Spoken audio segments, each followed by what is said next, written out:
श्रीसङ्कटनाशन गणेशस्तोत्रम्। नारद उवाच प्रणम्य शिरसा देवं गौरीपुत्रं विनायकम् भक्तावासं स्मरे नित्यमायुष्कामार्थसिद्धये। प्रथमं वक्रतुण्डं च एकदन्तं द्वितीयकम् तृतीयं कृष्णपिङ्गाक्षं गजवक्त्रं चतुर्थकम्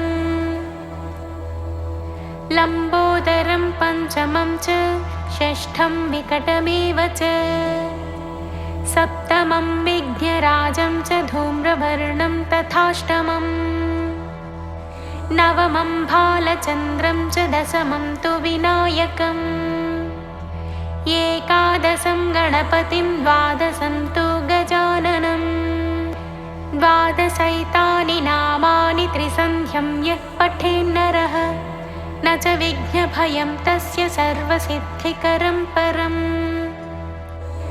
विद्यार्थे लभते विद्यां धनार्थे लभते धनम् पुत्रार्थे लभते पुत्रान् मोक्षार्थे लभते गतिम्। जपेत् गणपतिस्तोत्रं षड्भिर्मासैः फलं लभेत् संवत्सरेण सिद्धिं च लभते नात्र संशयः। अष्टभ्यो ब्राह्मणेभ्यश्च लिखित्वा यः समर्पयेत् तस्य विद्या भवेत् सर्वा गणेशस्य प्रसादतः। इति श्रीनारदपुराणे सङ्कष्टनाशनं नाम गणेशस्तोत्रम्।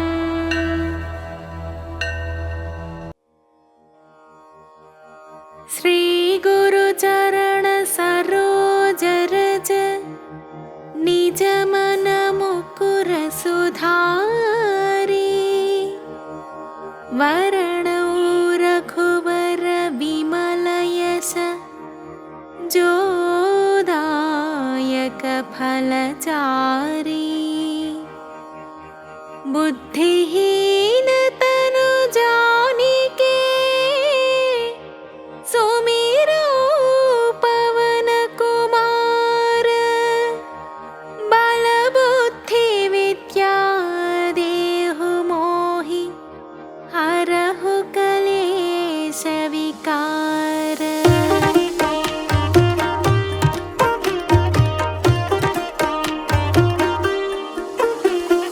जय हनुमान ज्ञान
हृदय बसहु सुरभूप।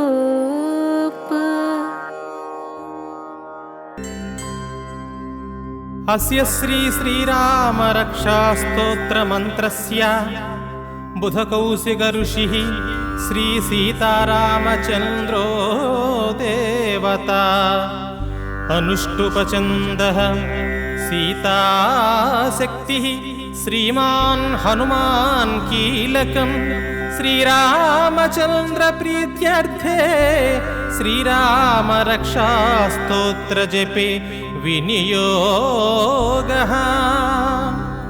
ध्यानं ध्यायेदाजानुबाहुं द्रुतशरधनुषं बद्धपद्मासनस्थं पीतं वासो वसानं नवकमलदलस्पर्धिनेत्रं प्रसन्नम् वामाङ्कारूढ सीतामुखकमल मिललोचनं नीरदाभं नानालङ्कारदीप्तं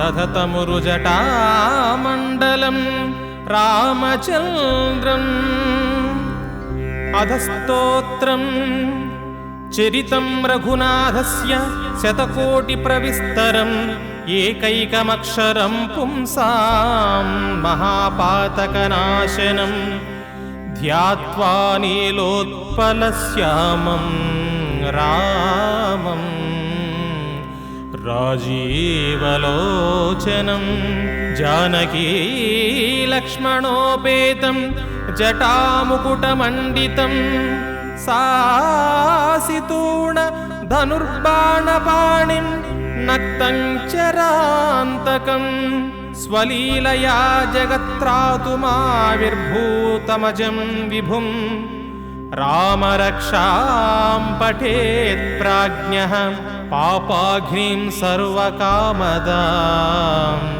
शिरो मे राघवः पातु फालं दशरथात्मजः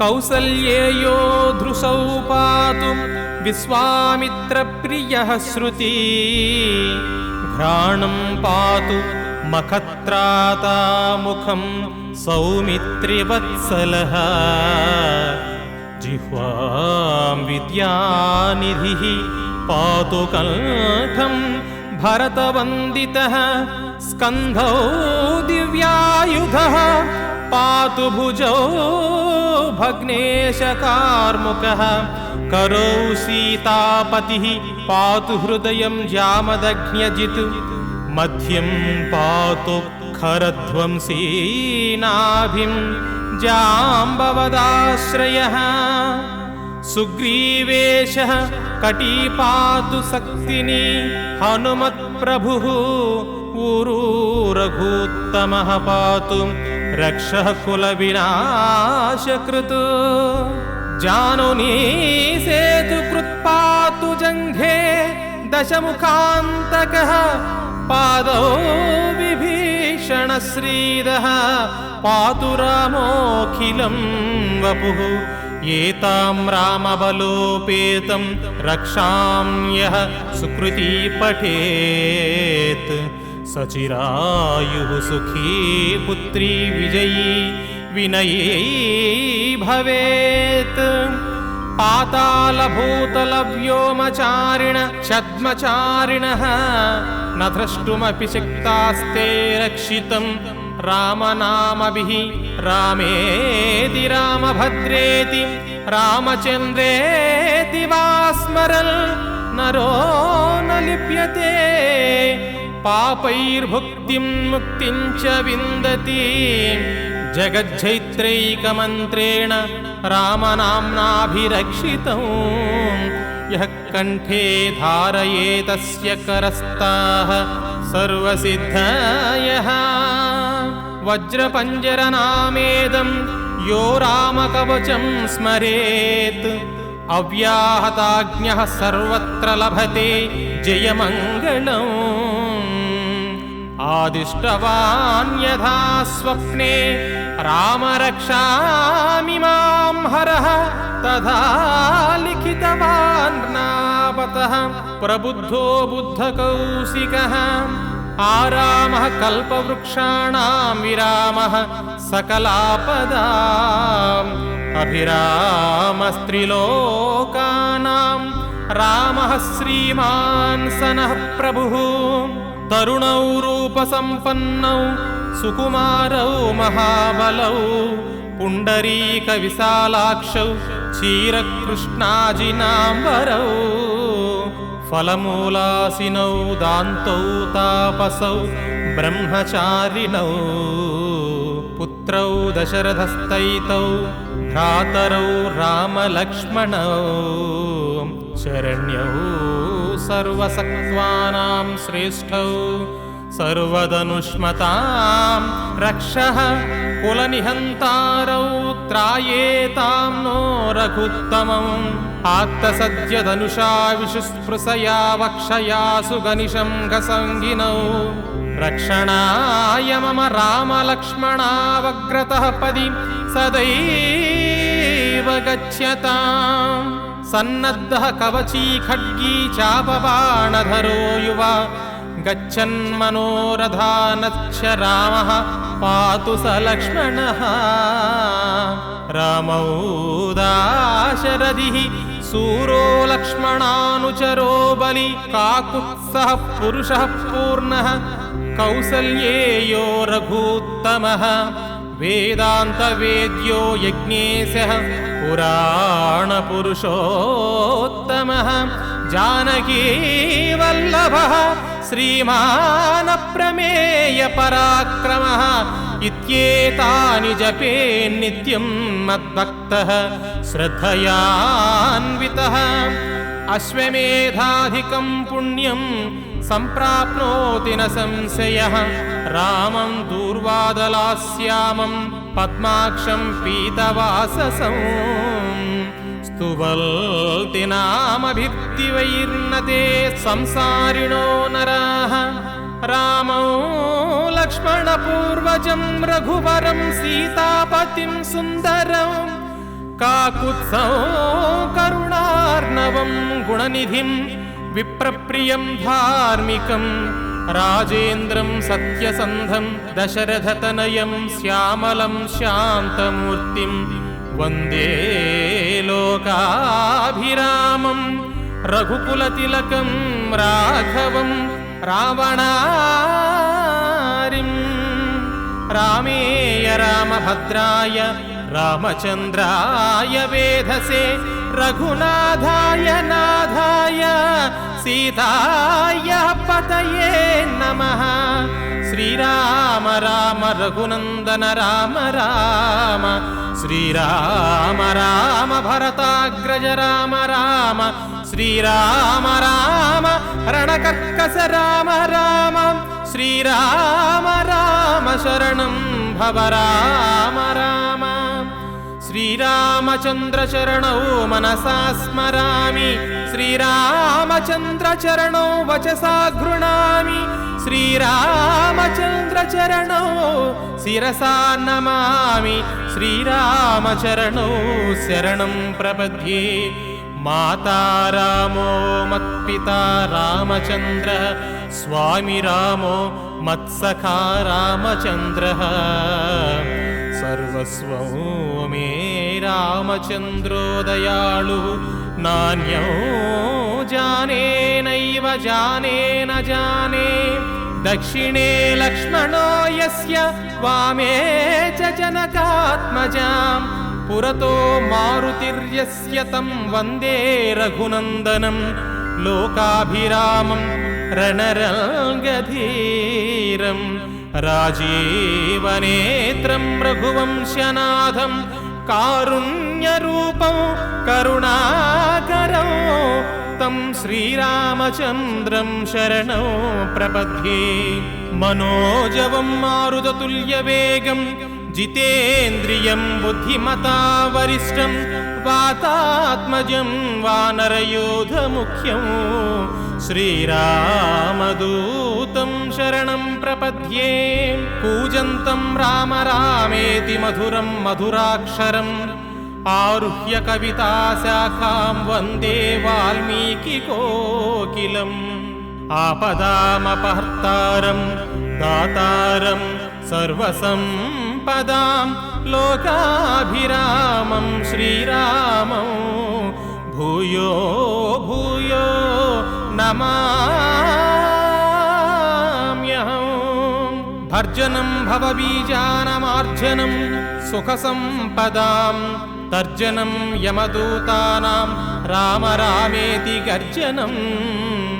रामो राजमणिः सदा विजयते रामं रामेशं भजे।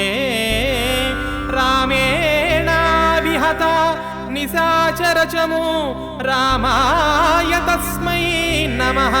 रामान्नास्ति परायणं परतरं रामेस्य दासोऽस्म्यहम्। रामे चित्तलयः सदा भवतु मे भो राम मामुद्धरः। श्रीराम राम रामेति रमे रामे मनोरमे सहस्रनाम तत्तुल्यं रामनाम वरानने। श्रीराम नाम वरानने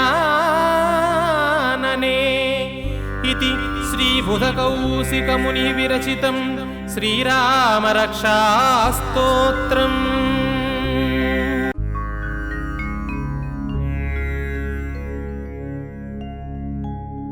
सिन्दूरवर्णं द्विभुजं गणेशं लम्बोदरं पद्मदलेनिविष्टं ब्रह्मादिदेवैः परिसेव्यमानं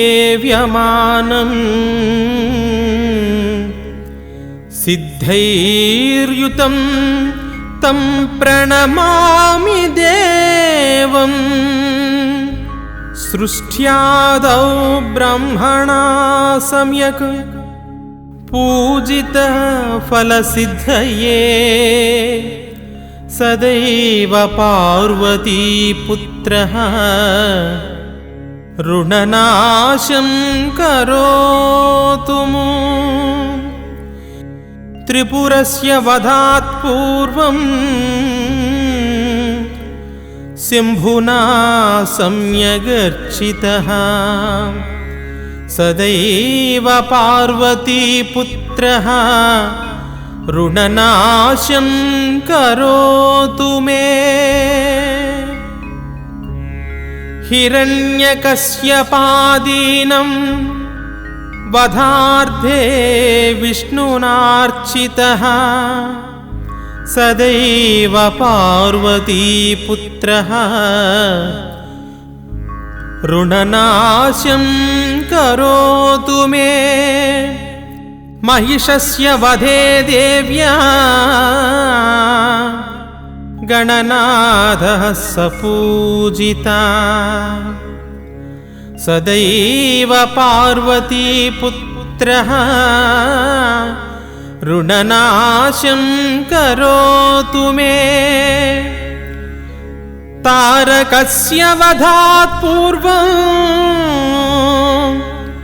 कुमारेण प्रपूजितः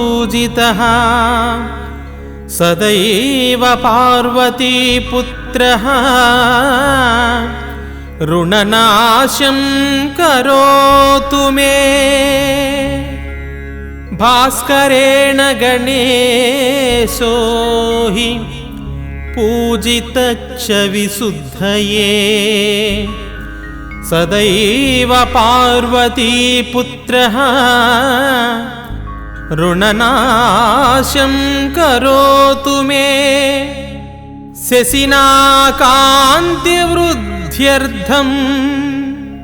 पूजितो गणनायकः सदैव पार्वतीपुत्रः ऋणनाशं करोतु मे। पालनाय तपसां विश्वामित्रेण पूजितः सदैव पार्वतीपुत्रः ऋणनाशं करोतु मे। इदं तृणहारं स्तोत्रम् तीव्रदारिद्र्यनाशनम् एकवारं पठेन्नित्यं वर्षमेकं समाहितः दारिद्र्यो दारुणं त्यक्त्वा कुबेर समतां व्रजेत्।